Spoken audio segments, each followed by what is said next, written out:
Hello guys, मेरा नाम अभिषेक है। आप सबका स्वागत है मेरे चैनल वर्ड ऑफ स्टोरीज में। एक बार फिर से लेके आया हूँ आपके लिए एक और नई स्टोरी।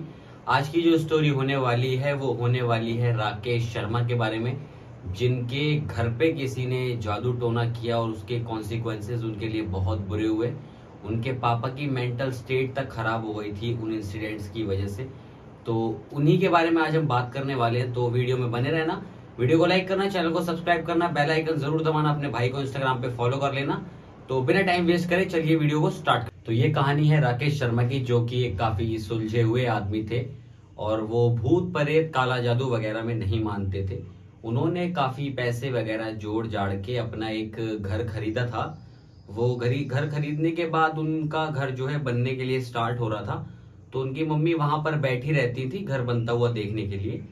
तो एक दिन क्या हुआ, जब घर बन ही रहा था, एक आदमी, अजीब से दिखने वाला आदमी वहां पे आता है। ऐसा लग रहा था जैसे कि वो बहुत ज्यादा गुस्से में है और वो काफी गुस्से में होता है और मम्मी से बोलता है राकेश शर्मा की कि आपने ये ठीक नहीं किया।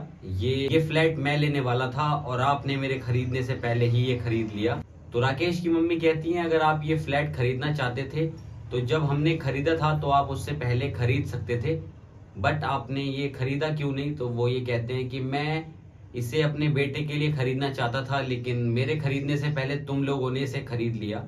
तो राकेश की माँ कहती है कि अगर आपको इतनी जरूरत है तो आप ये हमसे खरीद सकते हैं। तो वो जो आदमी था वो गुस्से में बोलता है कि मैं इसे बहुत एने पैने ओने टोने दामों में खरीदना चाहता था, लेकिन अगर मैं अब तुमसे खरीदूंगा तो तुम मुझे इसे महंगा ही बेचोगे। तो राकेश की माँ गुस्सा हो जाती है। राकेश की माँ कहती है, आप जाइए यहाँ से, ना तो हम ये मकान अब बेच रहे हैं और ना ही हम आपको ये खरीदने देंगे। ऐसे करके वो बोल देती हैं।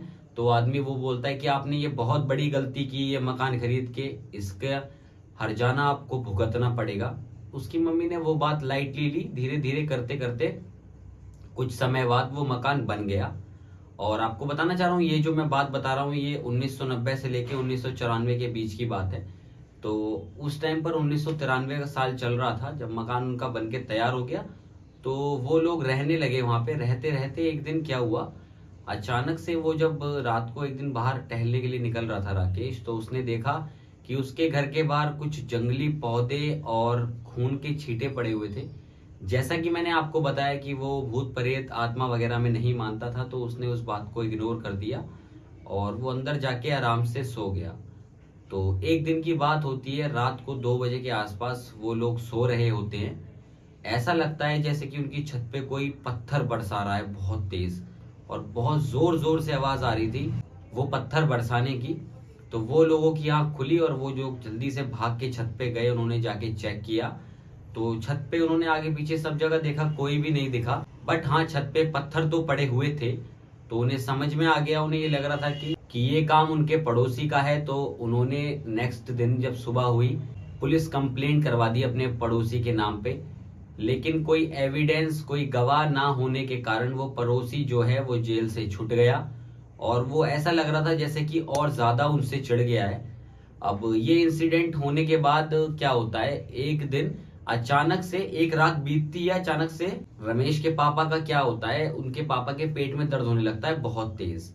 तो वो आनन फानन में जल्दी से उठा के पापा को हॉस्पिटल लेके जाते हैं। तो हॉस्पिटल वाले कहते हैं कि माइनर सी प्रॉब्लम है, कोई ज्यादा दिक्कत वाली बात नहीं है, और वो पेन किलर्स वगैरह दे देता है और कह देता है कि आप इन्हें घर ले जाओ, लेकिन आप इनका चेकअप वगैरह करवा लेना, हो सकता है कि इनको कुछ ज्यादा बड़ी दिक्कत हो।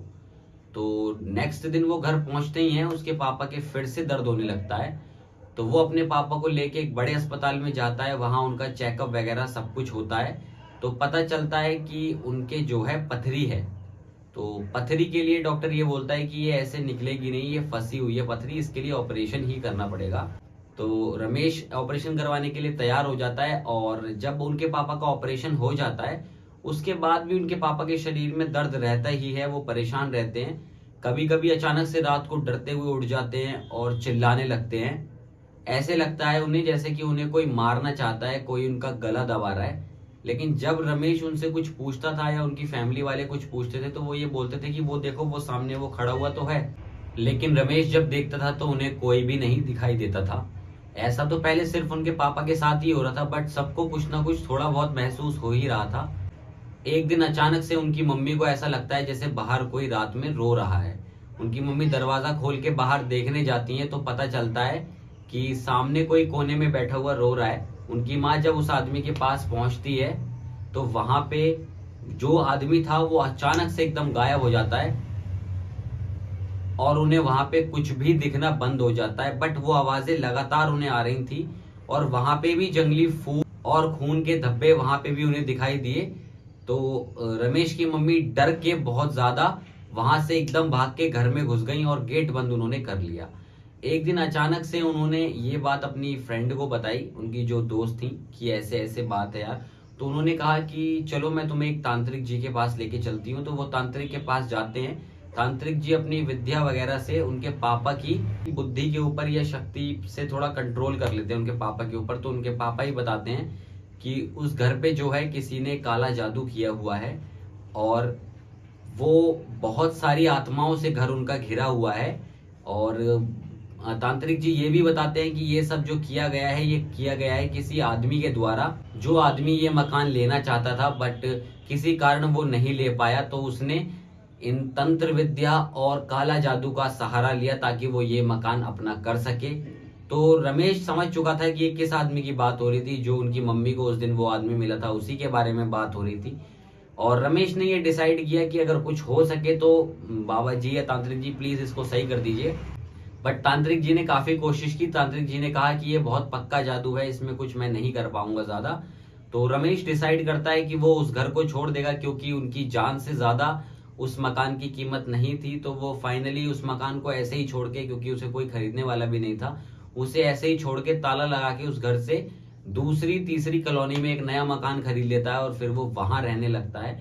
वहां पे वो खुशी खुशी रह रहा होता है आराम से और उसे फिर कोई भी प्रॉब्लम नहीं होती।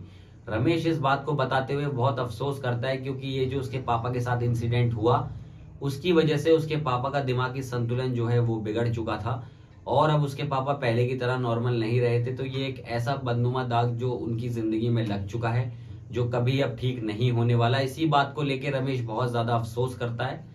तो यही थी गाइज आज की कहानी, हमें जो रमेश की कहानी थी। अगर ये कहानी आपको अच्छी लगी हो तो वीडियो को लाइक करना, चैनल को सब्सक्राइब करना, बेल आइकन जरूर दबाना, अपने भाई को इंस्टाग्राम पे फॉलो कर लेना। मैं मिलूंगा आपसे इससे नेक्स्ट वीडियो में। तब तक के लिए हंसते रहें, खुश रहें, मस्त रहें और अपने भाई की वीडियो देखते रहें। Bye bye.